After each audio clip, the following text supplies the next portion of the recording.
Hello guys and welcome. Guys, आपने कभी सोचा लाइफ में अलादीन का चिराग या शकला का बूम बूम की पेंसिल या सोनपरी लाइफ में आ जाए तो कैसा रहे। बचपन में ये ख्याल तो सभी के मन में आया करते थे,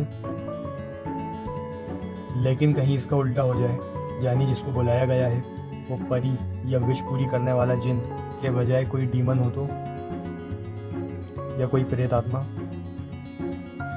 नीलू एक 15 साल की लड़की थी। किस्सा ऐसे 20 साल पुराना है। नीलू समर वेकेशंस पे छुट्टियां मनाने के लिए अपने नाना नानी के घर जाती है। घर झांसी से कुछ दूर एक गांव में था, जहां नीलू की नानी और मामा रहा करते थे। नाना की डेथ हो चुकी थी। नीलू ने सिर्फ उनको तस्वीरों में देखा था। घर बड़ा था और पुराने ज़माने का बना हुआ था। सारा परिवार साथ में एंजॉय कर रहा था। एक दिन नीलू की नज़र घर के ऊपर वाले फ्लोर पे एक कमरे पे पड़ती है, जो कमरा किताबों से भरा हुआ था। नीलू पूछती है, ये किसकी किताबें हैं? तो नीलू को बताया जाता है ये उसके नाना की लाइब्रेरी है। वो लाइब्रेरी के अंदर नाना के ज़माने की किताबें रखी हुई हैं। उसके नाना को बुक्स रीड करने का और बुक्स इकट्ठा करने का शौक था। ये उसके नाना की हॉबी हुआ करती थी।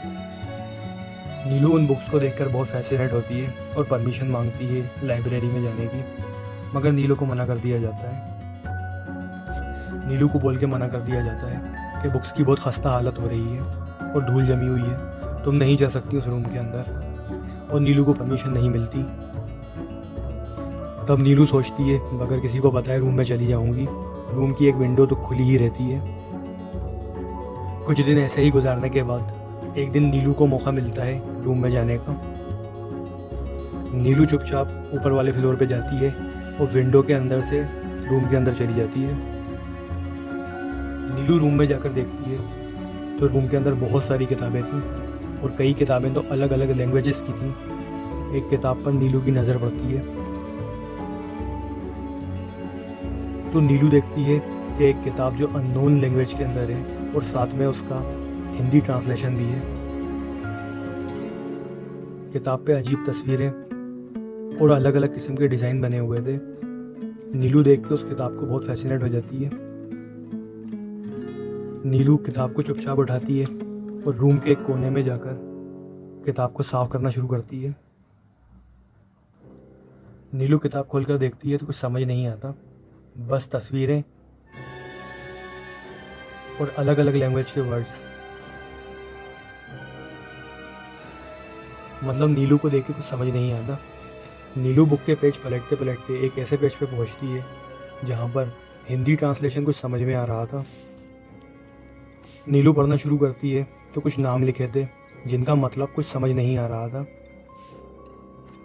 फिर लिखा था, ये चैप्टर 7 दिन तक पढ़ना है। ऐसा करने पर इस चैप्टर के पहरेदार को बुलाया जा सकता है और उससे जो अपनी इच्छाएं पूरी करवाना हो वो करवाई जा सकती हैं। इस चैप्टर को रात 3 बजे पढ़ना शुरू करना है और चैप्टर को 16 मिनट के अंदर ख़त्म करना है। 7 दिन ऐसा करने पर चैप्टर के पहरेदार सामने आ जाएंगे और उन पहरेदारों से जो चाहो वो मांग सकते हो, वो तुम्हारी इच्छाएं पूरी करेंगे।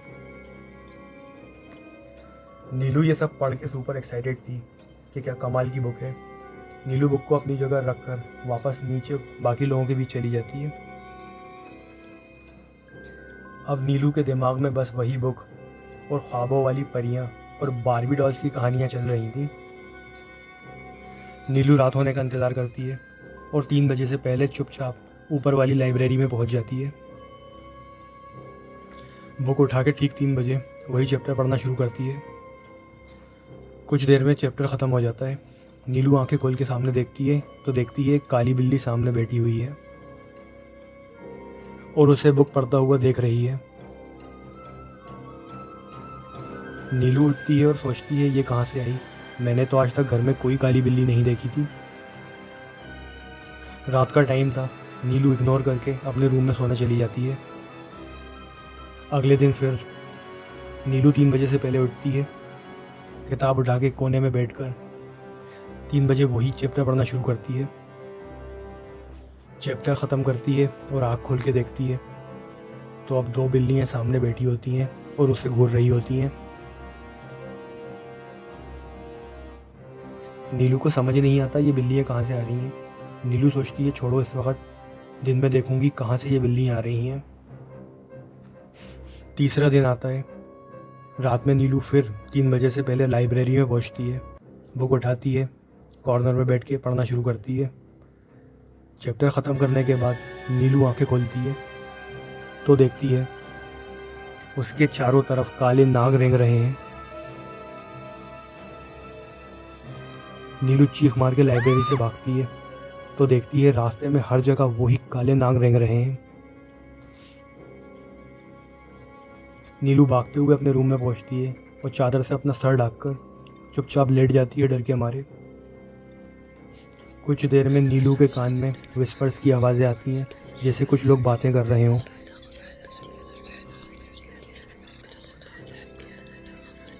पर बात क्या हो रही है समझ नहीं आता। नीलू अगले दिन लाइब्रेरी में जाके बुक निकालती है और पास के एक कुएं में ले जाके फेंक देती है, सोच के कि ये जो कुछ भी हो रहा है इस बुक की वजह से हो रहा है। मगर वो बुक फेंकने के बावजूद रात में विस्पर्स की आवाज़ें और कमरे के अंदर परछाइयाँ दिखना बंद नहीं होती। नीलू आने वाले दिनों के अंदर ये सारी बात अपने घर वालों को बताती है, उसका इलाज भी होता है। मगर नीलू बताती है वो रातों में जब कभी अकेली होती है तो वो आवाज़ें आती हैं उसके कान में और उसको अजीब परछाइयाँ नज़र आती हैं। जो पहरेदार चैप्टर से बाहर आ गए हैं अब वो वापस नहीं जाते।